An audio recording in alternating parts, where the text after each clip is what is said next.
ଅଣସର ସାରି ଗତକାଲି ଶ୍ରୀଜୀଉଙ୍କ ନବଯୌବନ ଦର୍ଶନ ପରେ ଆଜି ନୂଆପଡ଼ା ଜିଲ୍ଲା ସିନାପାଲିରେ ଶାନ୍ତି ଶୃଙ୍ଖଳାରେ ରଥଯାତ୍ରା ଅନୁଷ୍ଠିତ ହୋଇଛି।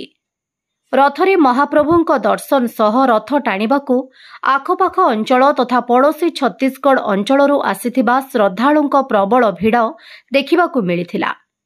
ଶୁକ୍ରବାର ସକାଳୁ ରୀତିନୀତି ଅନୁଯାୟୀ ସ୍ଥାନୀୟ ଜଗନ୍ନାଥ ମନ୍ଦିରରେ ପୂଜାପାଠ କରାଯିବା ପରେ ଅପରାହ୍ନରେ ଶ୍ରୀଜୀଉଙ୍କ ପହଣ୍ଡି ବିଜେ ପରେ ଡକ୍ଟର ବିକାଶ ମେହେରଙ୍କ ଦ୍ୱାରା 3 ରଥରେ ଛେରା ପହଁରା କରାଯାଇ ରଥ ଟଣାଯାଇଥିଲା। ରଥଯାତ୍ରାରେ ପାରମ୍ପରିକ ସମ୍ପ୍ରଦାୟ ସଂକୀର୍ତ୍ତନ ଘଣ୍ଟ ଦଳ ସାମିଲ ହୋଇଥିବା ବେଳେ ଶ୍ରଦ୍ଧାଳୁଙ୍କ ହରିବୋଲ ହୁଳହୁଳିରେ ସମଗ୍ର ପରିବେଶ ଜଗନ୍ନାଥମୟ ହୋଇଥିଲା। ଏଠିକାର ପରମ୍ପରା ଅନୁସାରେ ମା ସୁଭଦ୍ରାଙ୍କ ଦେବଦଳନ ରଥକୁ ଟାଣିବାକୁ ମହିଳା ଶ୍ରଦ୍ଧାଳୁଙ୍କ ଭିଡ଼ ଦେଖିବାକୁ ମିଳିଥିଲା।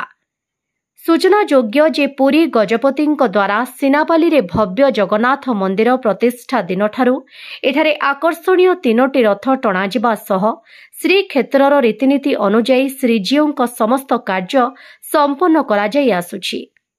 ରଥଯାତ୍ରାରେ ପ୍ରବଳ ଭିଡ଼କୁ ଦେଖି ମନ୍ଦିର କମିଟି ଏବଂ ସ୍ୱେଚ୍ଛାସେବୀଙ୍କ ତରଫରୁ ବିଭିନ୍ନ ସ୍ଥାନରେ ପାନୀୟ ଜଳ, ପ୍ରାଥମିକ ଚିକିତ୍ସା ଆଦିର ବ୍ୟବସ୍ଥା କରାଯାଇଥିଲା।